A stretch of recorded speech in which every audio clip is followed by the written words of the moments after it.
So starting off, your tongue on the roof of the mouth, it stays there the whole time. Breathing out through your nose, letting your body relax downwards all the time, not getting tense like this.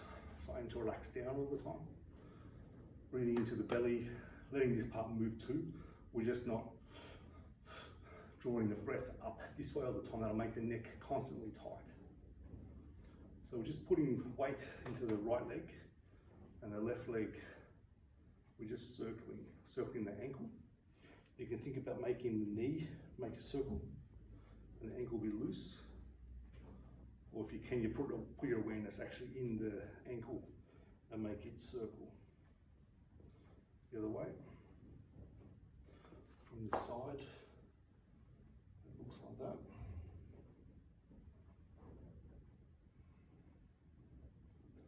And just letting yourself become aware of your body as you do these things. Just coming right up on the toe, on the ball of the foot. So we need to get 90 degrees at least of a big toe flexion to be able to move properly. And then change side, circling.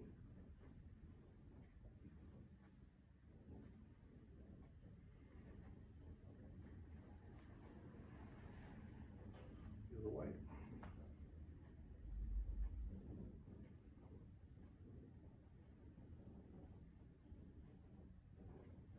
Still relaxing downwards.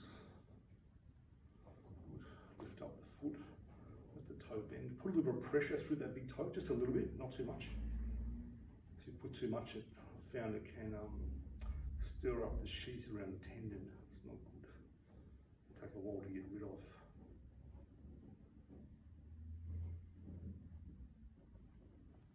And from here, feet straight ahead. Open your big toe as if the big toe is doing this. Whether you need to pivot yourself or actually open the toe. Toes usually like to live like a bunion kind of thing. They usually live in underneath the other toes with the other toes.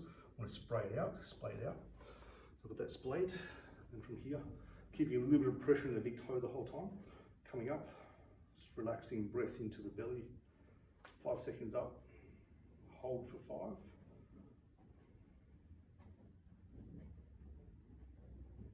And 5 seconds down. Probably going a little bit too fast, but I'm aiming not to let the ankle do that. Often once I do that, it opens out and comes back in. I want it to go up and down like that, just straight up, straight down. 5 seconds up. I'm just relaxing through to the ball of my feet. Got some pressure in that big toe. 5 seconds down. This is also a good one to do in the shower. This one, if you do nothing that I'm showing here, but just this one every day, it'll improve your body all of your life. There's so much going on in this one exercise.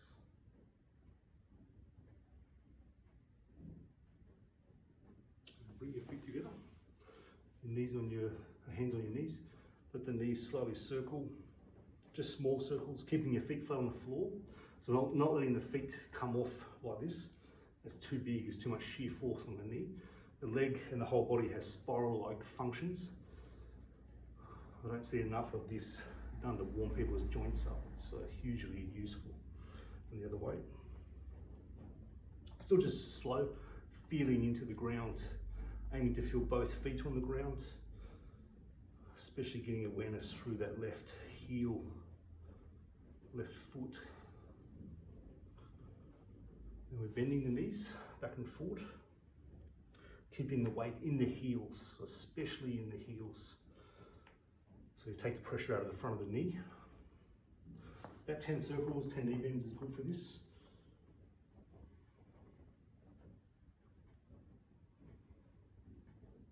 Aiming to feel into your feet, not getting the force stuck in your knees. As you get more flexible, you can go down lower, but the knees, the heels don't come up.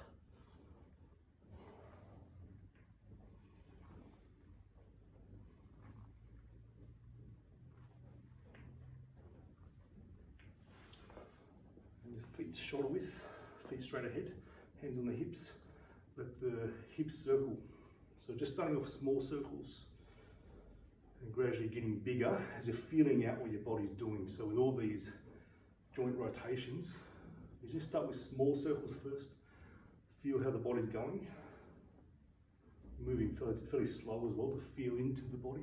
So we can stop if there's going to be any sharp pain produced. We're going to go past the point where you get injured. Flexibility changes day to day. Go the other way. So some days it'll feel tighter. It's just life. So the way we breathe, different forms of stress, bad night's sleep, dehydrated, can all influence these things. So when I do this, my hips stay square to the front. I'm not turning at all. I'm just staying to the front. And imagine I'm inside a cylinder and I'm cleaning the inside of the cylinder with the hips. And the head stays in the center. It's just the hips that are moving. Just giving a lot of control of the pelvis, the ears of the pelvis over the femurs. So that's important to have. And from here, bend the knees, bend the hips. Like that. So we've got a crease here. I'm not just doing this, I'm still flat here. I need to sit in here. So I'm vertical with my spine. Weight in the whole foot, especially the heels. Then I imagine a square, like a square hula hoop around my hips. And I go to one corner, other corner, back corner, back corner, front corner, front corner, back corner, back corner. Once you can identify those corners and you make it smooth, so it's circular.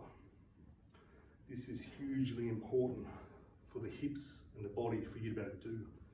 A lot of people find this very difficult. And then usually people with hip or lower back issues, pelvic floor issues.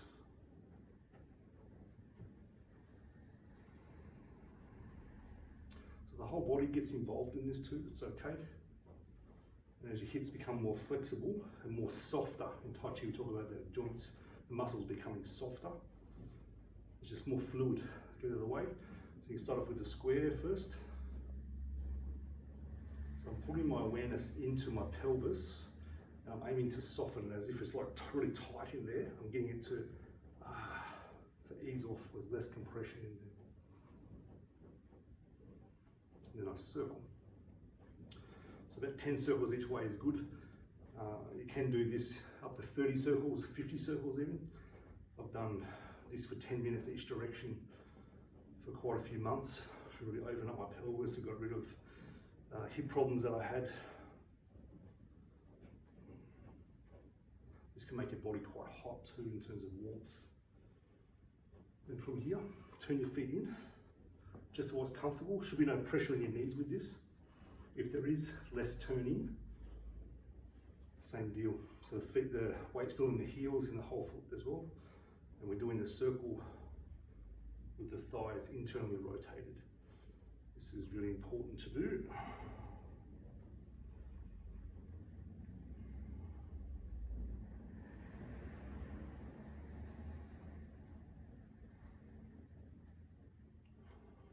And the other way.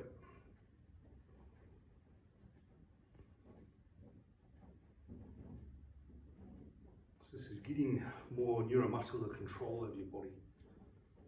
Any part of your body you can't move properly, you can't feel into, generally causes a lot of tension in that area. Every part of the body is linked. It's all connected, it's all interlinked through many different systems. So if we get the pelvis moving, it actually helps us breathe better, takes the pressure out of the neck, takes pressure out of the knees, out of the feet.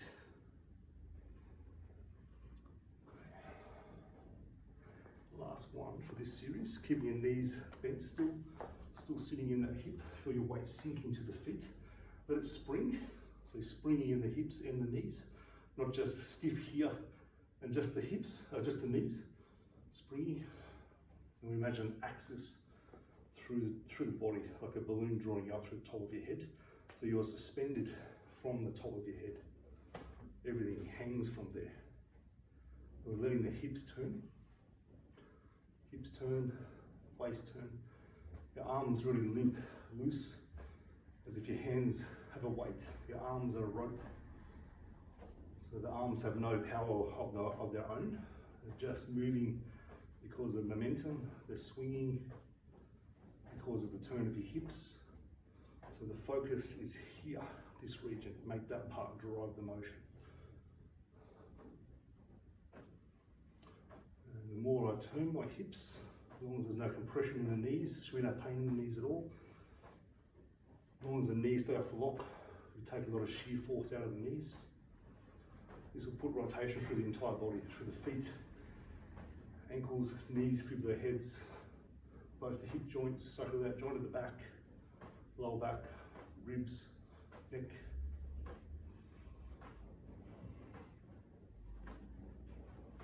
So if I stop moving my hips, the arms will stop.